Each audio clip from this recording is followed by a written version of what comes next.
e pensando especialmente, né, nessa mostra do alumbramento, né, do coletivo Alumbramento, que é fundamental no cinema brasileiro para pensar essas formas de resistência. Boa noite a todos. Antes de mais nada, obrigado pelo convite da mostra para estar aqui conversando um pouquinho com vocês.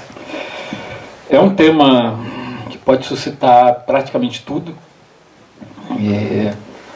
Eu acho que para a gente começar a conversa e tentar chegar a uma ideia produtiva a respeito de uma questão que sempre foi candente dentro do cinema brasileiro, vamos nos restringir a esse universo em princípio, a gente tem que entender, sobretudo no primeiro momento, a palavra resistência. O que significa falar resistência a essa altura da história do cinema e da história do Brasil, e é óbvio que a palavra hoje tem uma eloquência absolutamente cristalina em relação ao momento político, cultural, histórico, etc., legal do país, mas é uma palavra que talvez para quem vive aí há relativamente pouco tempo, nos últimos 15, 20 anos, pode parecer uma palavra natural. Resistir é uma palavra que faz parte do vocabulário político há um certo tempo, mas ela se tornou absolutamente disseminada aí nas últimas 2 décadas e ela parece indicar, digamos assim, uma atitude muito definida, muito clara, muito direta de, digamos assim, você se colocar em oposição, contestação, em, digamos assim, em uma posição diferenciada frente a algo que possa ser tomado como o poder, a posição dominante, etc. Mas, por exemplo, para mim, que vivi, sobretudo a adolescência, a juventude, durante a ditadura militar, naquela época não era uma palavra tão disseminada como ela é hoje. E naquela época você usava muito mais no campo das artes a palavra contracultura. Significava você se posicionar diante de formas artísticas, de formas narrativas, de formas políticas, de formas sociais. Significava você se posicionar diante do mundo a partir de uma determinada perspectiva, que era a recusa de uma perspectiva dominante. E no campo das artes, em particular do cinema, você tinha um posicionamento muito claro, que era a recusa de determinados signos, que àquela altura ainda eram relativamente presentes, sobretudo na vida brasileira, e que implicava ali uma determinada visão de mundo, concepção de mundo, de sociedade, etc., que você recusava. Sobretudo no campo do cinema, era muito claro que você, digamos assim, de um ponto de vista contracultural, você se posicionava contra uma hegemonia, e sobretudo naquele momento a hegemonia econômica do cinema dos Estados Unidos, a hegemonia cultural de uma certa forma narrativa associada a esse cinema, de uma hegemonia, enfim, que tinha a ver ali com uma dimensão antropológica de controle do imaginário, etc. E, digamos, você procurava se dissociar dessa hegemonia, sob certo sentido, resistir a essa hegemonia, procurando formas alternativas. Sobretudo, naquele momento, principalmente, formas estéticas, nem tanto formas econômicas, nem tanto modelos de produção, etc. Era uma questão, sobretudo, política, não era uma questão, digamos, de ordem, digamos assim, mais pronunciadamente cultural. Mas, digamos assim, essa palavra contracultura ficou pelo meio do caminho, ela é muito associada àquele contexto pré-queda do Muro de Berlim, fim do mundo socialista, etc. E, desse momento em diante, a palavra resistência ganhou, digamos assim, um contorno mais definido, ganhou uma dimensão semântica bem mais complexa, ela compreende aí, digamos assim, uma série de fenômenos e uma série de atitudes e uma série de posicionamentos que não tem a ver só com hegemonia, ou seja, não tem só uma dimensão estritamente política, ela é, sobretudo, uma palavra que envereda por uma dimensão cultural. Em que sentido? Isso eu acho que é uma questão importante para se pensar o contexto do cinema brasileiro e, eventualmente, o que ele possa, digamos, apresentar aí de manifestações variadas, tanto no campo da produção, quanto no campo da difusão, quanto no campo do pensamento, etc. E essa transformação tem a ver com toda uma reflexão em torno de como você se posiciona em meio à sociedade.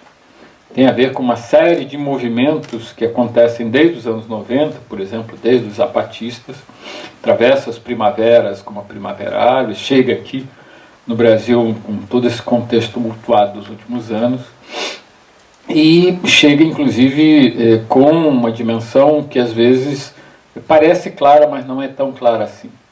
O que está em jogo para mim nesse novo momento histórico e quando você recorre a uma palavra como resistência? Você, na verdade, está ali em busca de uma autonomia que não tem mais a ver com, digamos assim, uma identidade fixa. A identidade fixa do momento anterior era, sobretudo, a identidade nacional. Quando você debatia hegemonia, você debatia o fato de que uma determinada cultura estava se sobrepondo à outra, sob a forma do imperialismo, do colonialismo, etc. Você, digamos assim, fixava ali determinadas referências que traduziam essa nacionalidade. E isso, digamos, englobava diferentes grupos em meio a um determinado país, a um determinado território, e não necessariamente esses grupos estavam ali diretamente representados ou até mesmo percebidos. O que emerge dos anos 90 em diante é um conjunto plural de identidades, eventualmente em meio à mesma nacionalidade ou ao mesmo território, e cada um desses grupos vai procurar construir uma identidade própria, resistindo a uma identidade formal, por exemplo, ser brasileiro. Eventualmente eu não quero afirmar tanto essa identidade, eu quero afirmar mais a minha condição, por exemplo, de cigano, que vive no Brasil. E, nesse sentido, é preciso construir essa identidade, e essa construção, ela é uma reivindicação de autonomia.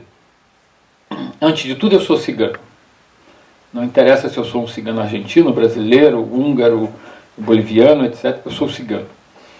A reivindicação dessa autonomia é também o caminho para a organização social desse grupo, para a organização política desse grupo, para a construção de um discurso de resistência, aí sim, a uma identidade que é sobreposta a ele, ou que lhe é imposta, e que ele recusa.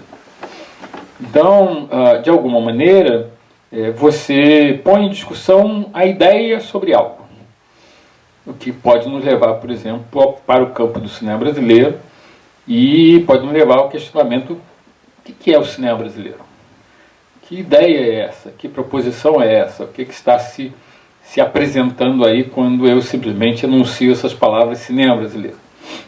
É óbvio que a expressão, num primeiro momento, tem a ver com um momento anterior, um momento de mais de um século atrás, com esse contexto de formação do Estado Nacional, no caso o Estado Nacional brasileiro, sobretudo a partir da virada para a República, e teria aí, digamos assim, um verso nacionalista. Pode-se até investigar o cinema brasileiro sobre esse aspecto, quer dizer, quais são ali suas ações, suas atividades, suas produções que de alguma maneira vão em busca desses signos que estariam ali representando o Brasil tal qual. Muitos filmes abraçam certas ideias de nacionalidade e vão tentar dar conta delas. O grande problema para isso sempre foi o fato de que nunca existiu uma ideia, sempre existiram várias proposições de Brasil, e se eventualmente você organiza isso como uma dialética, como um conflito, sobretudo você cai numa espécie de agenda de luta política, em que você vê uma dimensão como essa através de conceitos como de luta de classe. Que cinema é um cinema produto de uma elite, que cinema é um cinema produto dos grupos populares. Você pode estruturar isso e, eventualmente, dentro daquela lógica sobretudo da hegemonia, encontrar em um cinema popular a ideia de um cinema de resistência. Mesmo que eventualmente isso tenha algum espaço para caminhar, dentro da trajetória histórica do cinema brasileiro, isso é muito problemático. E eu prefiro caminhar num outro sentido. Que outro sentido? Uma das questões que eu acho que são importantes quando a gente pensa na criação cinematográfica dentro do Brasil, desde sempre, é o fato de que ela nasce sem uma identidade. Ali, entre o final do século XIX e o início do século XX, ninguém reivindica essa dimensão. O que eu faço? Eu faço filmes. Que tipo de filmes? Eu faço filmes. Eu não faço filmes brasileiros. Não há essa indicação.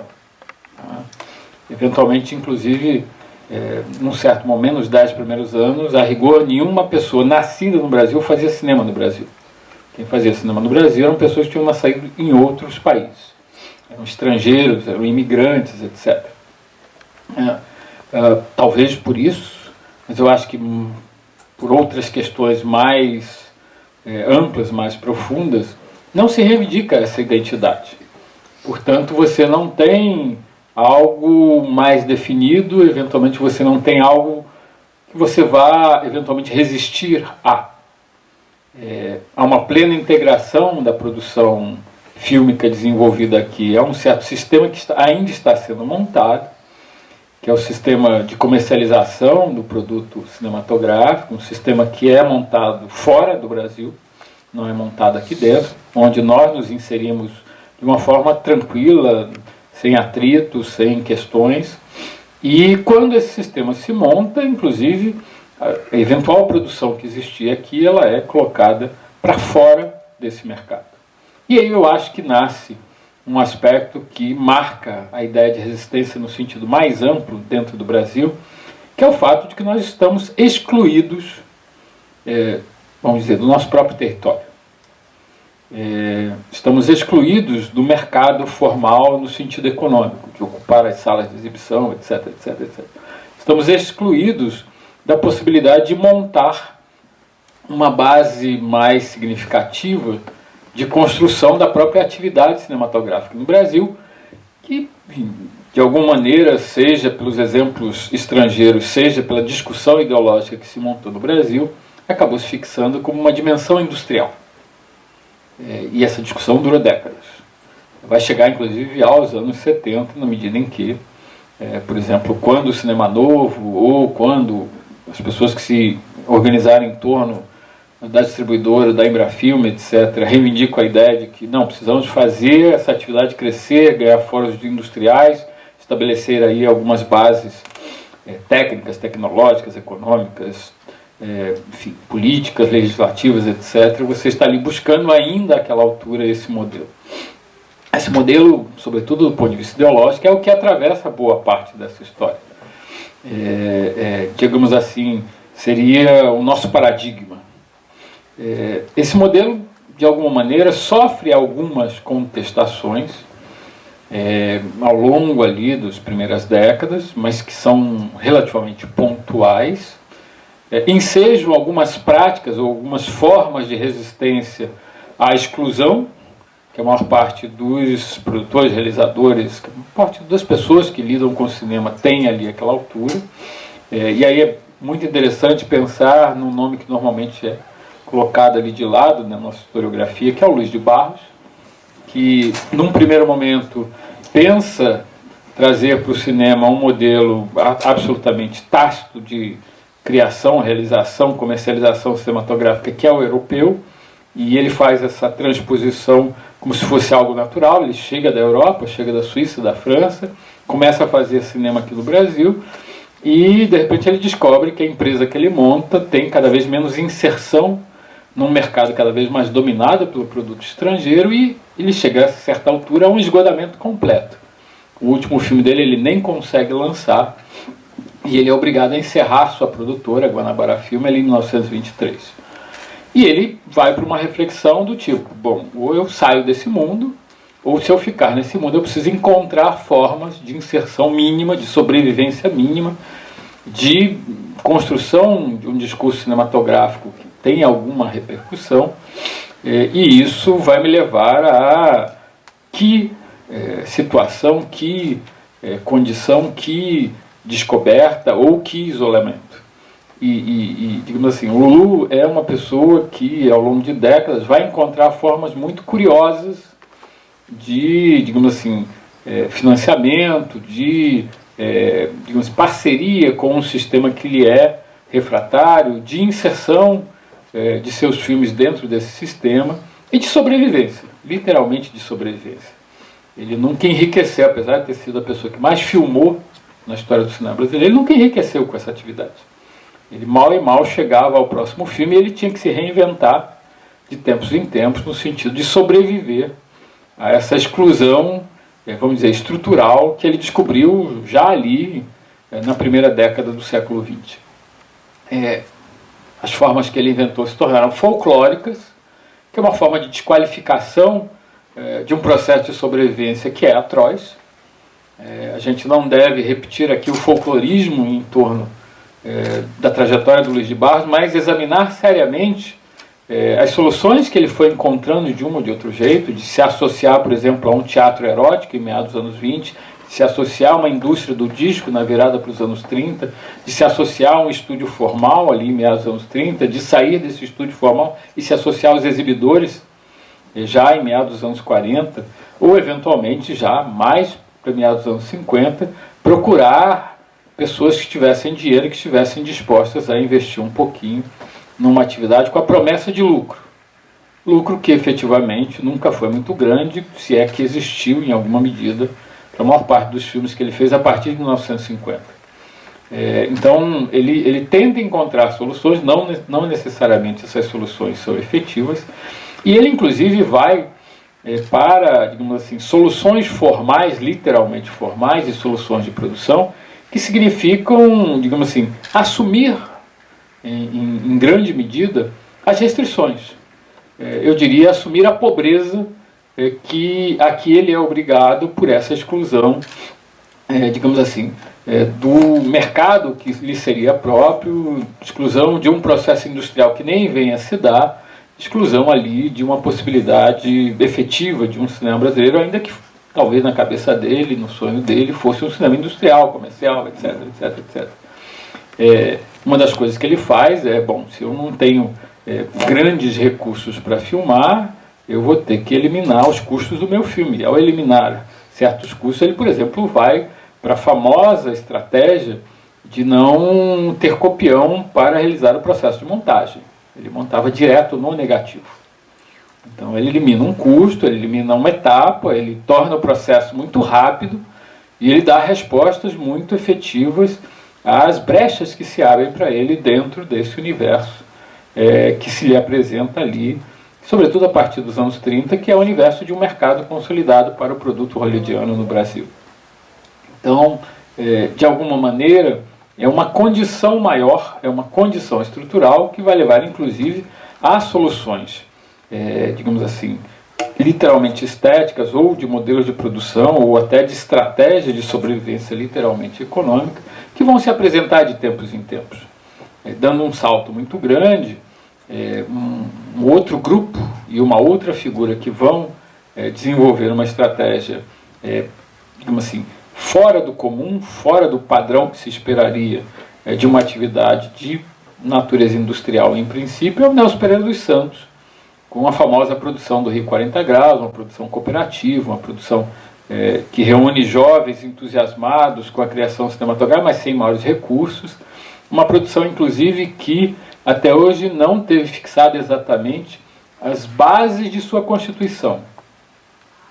Alguns anos atrás, quando eu entrevistei o Nelson num festival de cinema, eu perguntei, mas de onde veio mesmo o projeto do Rio 40 Graus? E essa é uma pergunta genérica que enseja muito uma resposta do tipo, não, eu pensei no universo da favela. Aí eu disse, não quero saber isso, eu quero saber como é que você tornou o filme viável. E ele contou uma história muito curiosa. Eu escrevi um roteiro de uma chanchada, apresentei para um distribuidor, ele me deu um dinheiro inicial, eu filmei outra coisa. Então, a origem concreta, o start do filme, nada tinha a ver com o que ele, na verdade, estava querendo desenvolver na obra propriamente dita. Ele usou uma estratégia cabotina, né?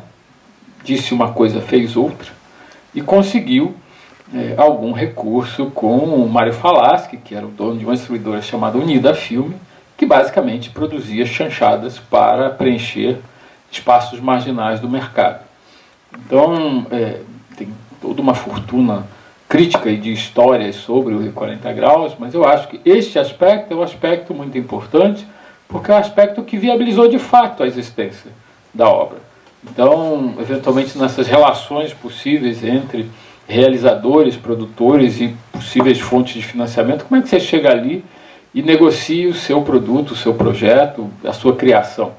No Brasil não é algo tácito, não é algo natural, a não ser no momento que você chega aí, sobretudo nos editais públicos. Nem na época das distribuidoras estatais era exatamente algo transparente, algo natural. E eu diria que não é exatamente isso, não é 100% disso ainda hoje na era dos editais.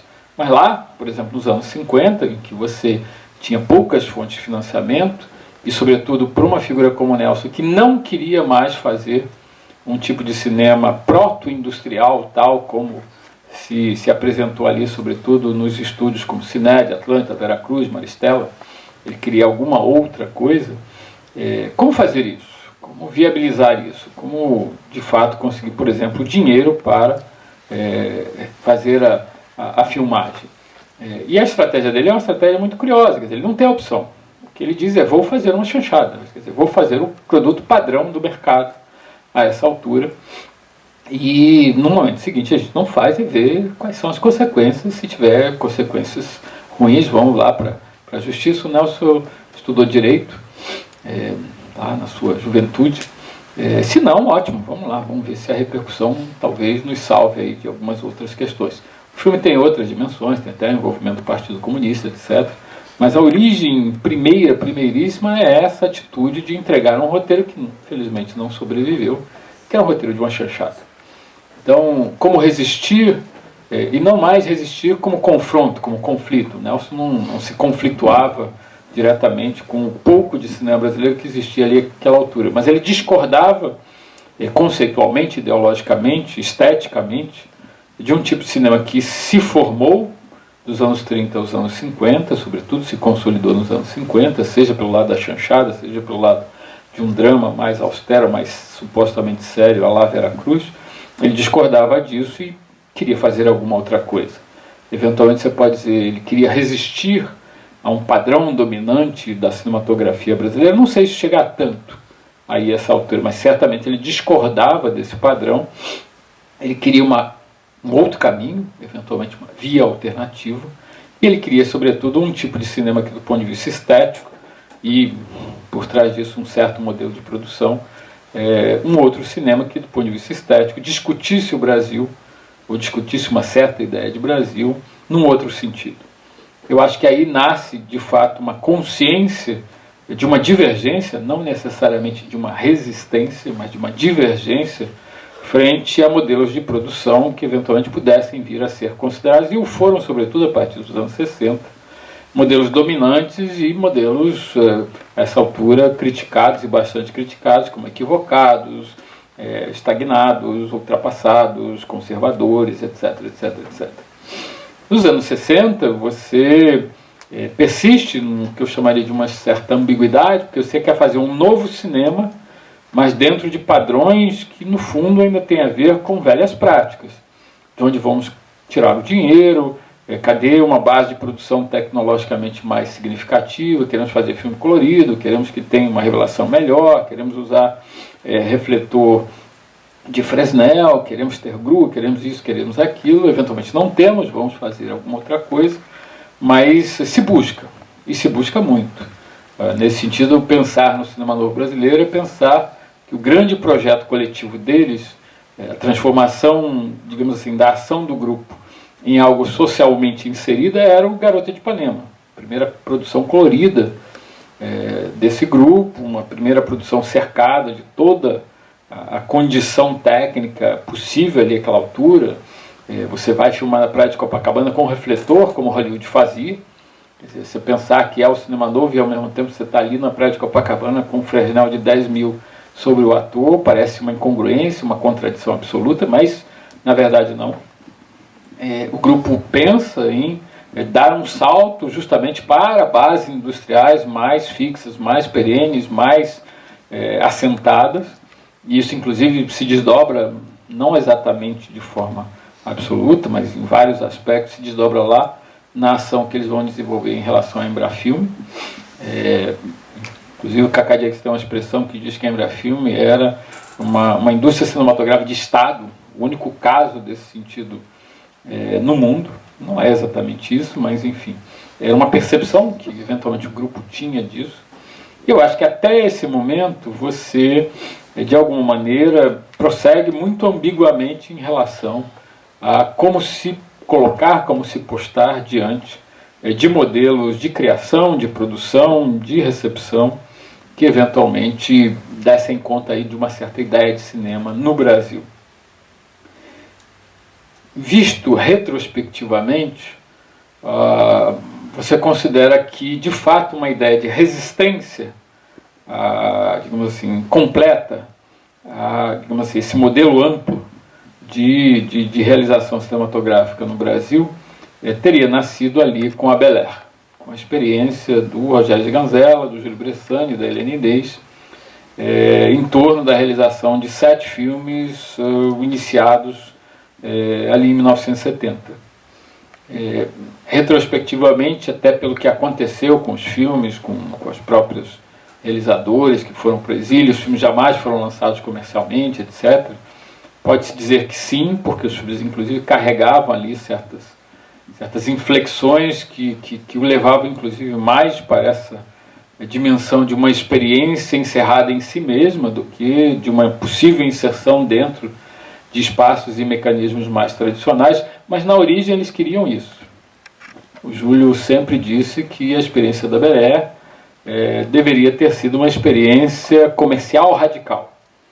Eles queriam que os filmes viessem ao mercado, e eles tinham certeza de que, estando no mercado, seriam grandes sucessos comerciais, grandes sucessos de bilheteria. Os filmes teriam uma recepção ampla, sobretudo junto a um público popular, que, digamos assim, faria uma espécie de síntese, enfim, alcançaria até uma espécie de dimensão utópica de um retorno de um cinema altamente sofisticado às suas fontes primeiras, ou suas fontes populares maiores.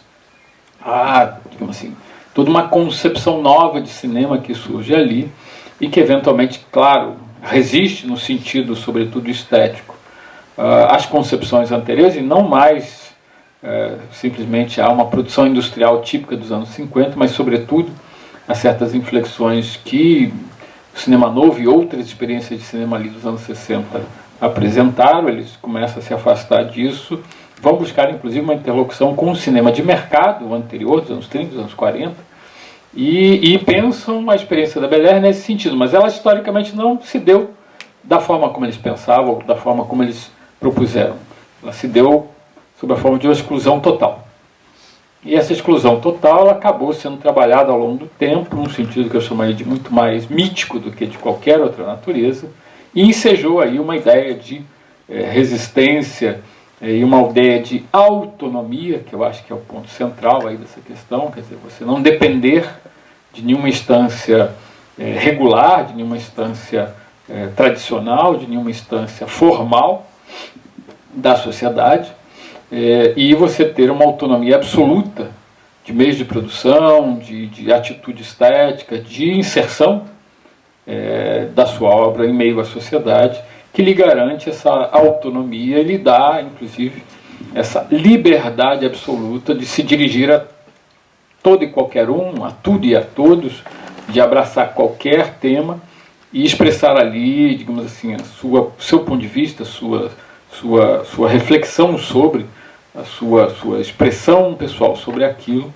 sem qualquer tipo de inflexão, sem qualquer tipo de pressão, sem qualquer tipo de, digamos assim, acordo para você simplesmente existir como criador, como artista. Eu acho que essa experiência que a Bel Air propicia e que vira uma experiência mitológica, ela abre aí o caminho para essa ideia contemporânea de resistência e que vai, digamos, se multiplicar enormemente a partir do momento que você tem acesso a equipamentos mais baratos, mais práticos, mais ágeis, tipo câmera de vídeo analógica nos anos 80, ou a câmera digital jamais aqui próximo de nós, e sobretudo a chegada da web, porque você, digamos assim, implode o mercado tradicional de cinema e você abre aí outros espaços de circulação e de encontro das pessoas com os filmes que não existiam até pelo menos ali o início dos anos 90, o que era inclusive, digamos assim, um fator de pressão enorme em relação a quem quisesse fazer cinema, porque, digamos assim, essas características da atividade até aquela altura praticamente te levavam a, por exemplo, se você fizesse filme, tinha que ter uma sala com um projetor 35mm para você poder projetar. Senão, eventualmente, sua obra ficava virtual, jamais vinha à tona e você não conseguia, mesmo que fora de um sistema comercial, você não conseguia que ela existisse em termos de uma visibilidade. Isso tudo muda com a chegada dessas novas tecnologias, com essa chegada dessas novas práticas sociais, com a chegada, sobretudo, da web, e isso cria aí uma outra dimensão que aí a gente vai encontrar, sobretudo, no século XXI, nas primaveras ao redor do mundo, inclusive aqui no Brasil, e onde você tem ali, de fato, a construção de um outro discurso, de um outro olhar, de um outro posicionamento técnico, estético, de circulação econômica no sentido amplo, não exatamente monetária, que faz com que você ingresse aí num outro patamar de discussão. Acho que para começar é isso. Muito bom escutar essa fala do Hernani, porque de uma certa forma faz algumas fichas caírem do que eu estou vivendo nesse momento agora, né? Que eu acho que é um momento de incerteza para todo mundo que está no meu barco de cinema, de formas de produção de resistência. E, enfim, quem não me conhece, eu sou documentarista. Eu faço bastante filme de BO é até grande para falar dos orçamentos com quais eu lido, sabe? E eu fiquei muito impressionada, assim, o quanto eu me identifico ainda com as histórias de 1923, né? O quanto isso ainda me é diário, né? Assim, é uma coisa muito impressionante, que a gente ainda está talvez nesse mesmo lugar. Enfim, e eu tenho uma forma de ver essa chegada. Eu acho que o que eu tenho melhor para aportar aqui nessa discussão toda é um pouco a questão da chegada da web e das formas de distribuição que eu venho fazendo dos filmes que eu faço, que são distribuições que pensam essa forma de resistência de distribuição também, né? Tipo, a produção, a distribuição, a forma como você constrói essa linguagem a partir dos modelos que você consegue de produção. Eu, por exemplo, atuo e produzo muito em parceria com o movimento social, numa forma de diálogo que eu estou tentando construir com eles, que vamos fazer filme, né? Vamos fazer filme mesmo para falar das coisas que a gente quer fazer e não necessariamente, não sei, uma coisa mais desse cinema político que ficou muito marcado, esse modelo, essa forma de cinema político dos anos 60, 70, assim, que é uma coisa meio maçante, né? Que são aqueles documentários que você não consegue chegar nem sei lá, os 20 minutos. Tá rindo. Mas, enfim, e eu acho que tem esse momento de virada da facilitação dos meios de produção e da facilitação do meio de exibição e posterior distribuição disso também pela web, quando eu vejo que a gente chega num momento de repensar essas potências, né? De repensar esses lugares que a gente está conseguindo chegar até agora. Eu falo isso um pouco me questionando se a gente vai conseguir fazer isso durante algum tempo, né? Eu acho que a gente está num momento que a gente talvez dê um passo atrás de novamente ter que repensar os meios de produção. Eu acho que a gente já está num momento que a gente consegue produzir de formas diversas, né? Assim, por exemplo, eu muito com edital, claro, mas também nesse diálogo com o movimento social e crowdfunding, e formas diferentes, e, enfim, e ativismo ou não, você vai conseguindo produzir, e eu acho que a gente já estava caminhando para um lugar de pensar essa distribuição, pensar essa resistência na forma, já em diálogo com o público também, que eu acho importante, né? Sair também da nossa bolha e conseguir dar uns passos, assim, conseguir colocar os filmes em cartaz, mesmo que ainda em horários ruins, e, enfim, conseguir avançar para a rua, conseguir fazer exibições na rua, que eu acho que é uma das coisas mais interessantes que eu vivi nos últimos anos com os meus filmes, pelo menos, assim. E aí a minha sensação é que a gente já estava caminhando para esse momento, né, de você conseguir partir de uma produção que já está consistente, né, dentro do nosso cenário de cinema. Acho que a gente já consegue responder algumas perguntas do que é o cinema nacional, talvez, sabe, assim, a gente consegue já ter isso dentro com produção, e agora a gente estava indo para um momento de diálogo, de possibilidade de encontrar esse público, de possibilidade talvez de quebrar esse monopólio, não pelo meio comercial, porque a gente não vai conseguir quebrar os caras pelo meio comercial, a gente não vai quebrar esse monopólio, mas a gente tem outras formas de quebrar esse monopólio, que é buscando esses outros lugares de diálogo, né? Eu converso muito, sei lá, com todo mundo, adoro uma mesa de bar para trocar uma ideia, então é isso. Onde é que a gente passa os filmes? Onde é que a gente tem que fazer os filmes pensando no público? Claro que não.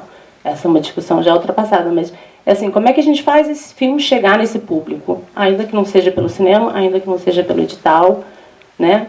É um projetor, é uma tela, é uma coisa, não sei, existem formas hoje em dia que você pode fazer isso, ou como os meninos do Alumbramento fazem, que eu acho ótimo, que é coloca online, faz aquela divulgação, as pessoas conseguem ver online, depois você consegue entender qual é a resposta, né, desse público, desse diálogo, que eu acho que é muito importante.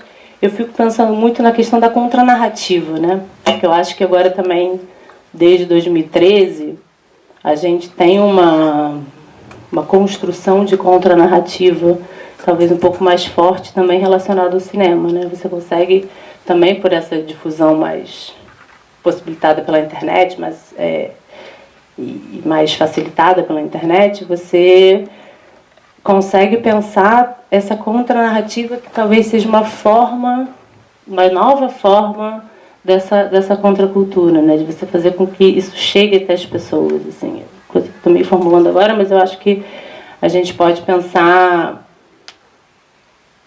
o cinema brasileiro também como um desses braços de contranarrativa que a gente está querendo montar. É muito bom ouvir esses dois.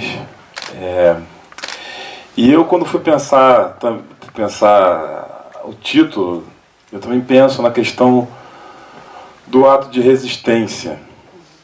Ou seja, o cinema como forma de ato de resistência.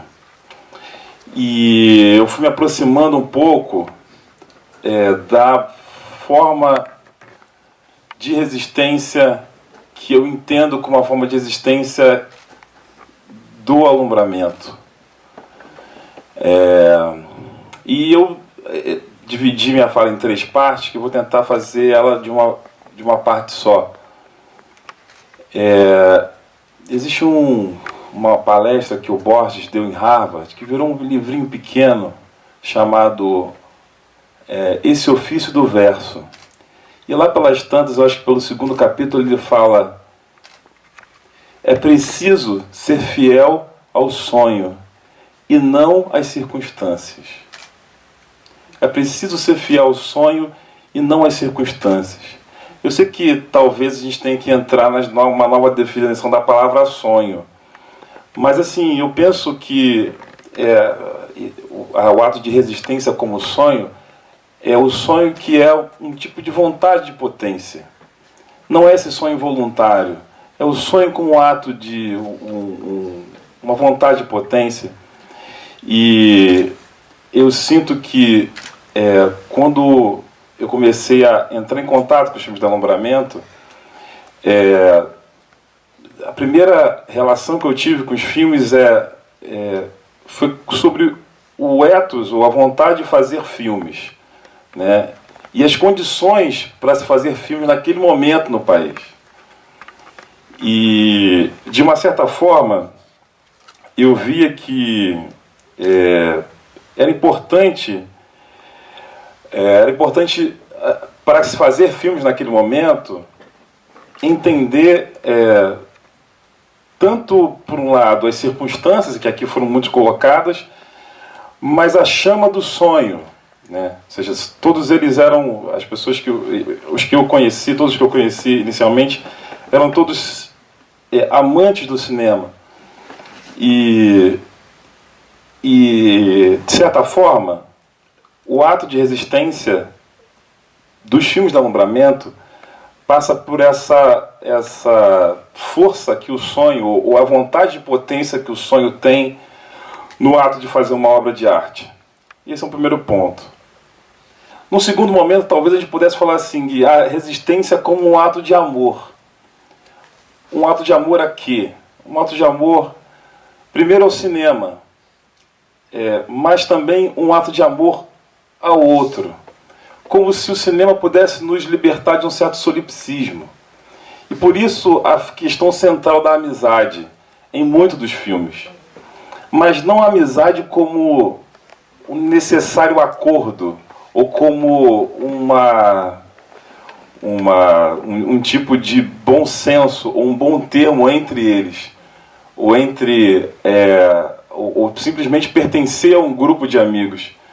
Mas o cinema, a resistência, ou como eu enxergo a resistência no cinema do alumbramento, passa pela ideia de um cinema de amizade dissonante. E por isso tão importante o filme No Lugar Errado, que é um texto que eu fiz para o catálogo, e é importante para mim falar sobre esse filme um pouco, porque é o filme que vai, talvez, por um lado, frustrar um tipo de expectativa, ou de um pacto de expectativa com, principalmente, a produção do Ricardo, Luiz, o Guto e o Pedrinho, assim, mas, ao mesmo tempo, ele é fundamental para pensar essa questão da dissonância. Porque a dissonância vai se afastar dessa ideia de bom termo, bom senso, e vai se aproximar da ideia de matilha mesmo. E de uma filia que faz com que os filmes nasçam. No terceiro momento, a gente poderia, talvez, se aproximar da ideia de resistência como uma nova forma de trabalho. E é claro que eu não sou uma pessoa que defendo essa ideia careta de trabalho, de ter que chegar todo dia, mas talvez a gente pudesse flertar com um conceito de produção. Ou seja, a ideia de que é preciso que a ideia de trabalho possa engendrar um processo de produção. E esse processo me parece uma forma de resistência, no momento em que ele tem conseguido criar linhas de criação. Ou seja, como nós pensamos todo esse processo que o Hernani falou, de como fazer cinema no país, se a gente for pensar na questão de formas de resistência na web, o novo jogo que está estabelecido hoje em termos sociais e políticos, ainda me parece uma forma de resistência você poder trabalhar com seus amigos. E, além disso, entender que o set é um lugar, é uma plataforma e um espaço de criação. Uma vez o Ricardo estava falando lá em Tiradentes, acho que foi em 2014, se eu não me engano, numa mesa lá, e ele falou que tinha uma pessoa da equipe de produção que tinha chegado no filme, eu acho que era na Operação Sônia Silk, a pessoa tinha chegado de um filme, eu acho que, se eu não me engano, era um filme Globo Filmes, e ela se assustou com pessoas fumando maconha no set, ela ficou assustada. Claro que não é uma ode aqui, não me pareceu uma ode ao consumo, alguma coisa do tipo, mas é um tipo de relaxamento necessário para que essa forma de se relacionar e de se atravessar possa encontrar de forma honesta o seu lugar de passagem. Então, eu acho que esse cinema aqui, o ato de resistência como um ato de fidelidade ao sonho, o ato de resistência como o amor, ou a filia, ou a dissonância e, ao mesmo tempo, o ato de resistência como uma forma de pensar a produção e o trabalho, são coisas que realmente me aproximaram, não só do trabalho do alumbramento, mas me aproximaram muito da minha forma de me colocar em relação ao cinema brasileiro como um criador. Então, de certa forma, é necessário que a gente... Eu acho que a palavra necessidade é uma palavra estranha, mas, de uma certa forma, eu sinto que no momento em que foi colocada para todo mundo que estava querendo fazer filmes, o filme, principalmente o filme Chá para Ítaca, aquilo dentro da gente mexeu, dando até uma certa raiva em algum momento, de falar assim, putz, fizeram esse filme, fizeram o filme, e no momento posterior a gente falou assim, a gente eu falo de uma maneira, mas assim, me pareceu, a gente sentiu uma necessidade de se aproximar um pouco disso e nos permear desse movimento. Não acho que o alumbramento seja uma escola, mas sim mais um movimento, e ele foi rebatendo até nos meus alunos, quando eu estava em Salvador. Então tem esse caminho de resistência, ele passa a fazer parte do jogo também de ser cineasta dali para frente. E não de uma forma inexorável, mas como um reconhecimento de um movimento que esse ato de resistência pôs no mundo. Porque, de fato, eu acho que é por aí, porque tem um risco da resistência, que é o bovarismo, né? A mitomania, né? A palavra resistência, ela tem essa armadilha. Está resistindo aqui, está resistindo à realidade, está resistindo ao outro. Você está dentro do seu umbigo dizendo, não, eu quero que as coisas sejam do jeito que eu quero e vai ter que ser do jeito que eu quero. É isso? Não, não é isso, né? Óbvio que não é. Não é por isso, porque senão a gente estaria todo mundo aqui xingando a resistência, dizendo, gente, acorda, vamos dialogar, vamos, né, entrar em contato com os outros. Então a resistência está mais ligada a essa ideia de um certo sonho, de uma certa ambição, de um certo mundo que a gente quer que seja e que, enfim, existem forças contrárias que são de alguma maneira dinamitadoras, perigosas, nocivas, doentias, etc, etc, etc. E um dos problemas quando a gente fala em resistência ao cinema brasileiro é que as pessoas resistem muito ao cinema brasileiro. Elas têm uma grande resistência. Eu faço filmes e as pessoas resistem a assistir. Eu fico meio nervoso com isso. Assim, pô, eu quero exibir um lugar. Não, mas não precisa exibir. Não, mas eu acho que tem que passar na TV. Não, a TV é resistente a exibir filme brasileiro. Então, talvez assim, acho que o fundamental da resistência, usando essa ideia da dissonância, é que ela tem que vir junto de uma curiosidade. Talvez a palavra que seja o que realmente põe a resistência na linha certa seja essa ideia da curiosidade. Ou seja, eu resisto, mas eu sou curioso. Eu resisto porque eu tenho uma ambição, porque eu tenho um sonho. Mas isso não quer dizer que o meu umbigo é o centro do mundo, não quer dizer que o mundo tem que ser do jeito que eu quero, não quer dizer que eu tenho que resistir aos sonhos dos outros. O que é o diabo do devir, né? Você já sentiu o devir? Como sentiu o devir? De repente, né? Não, já. Mas o que é esse diacho que é você ter que ser outro, você tem que ser menor, isso é muito dito, né? Não existe devir pai, não existe devir rei, não existe devir homem.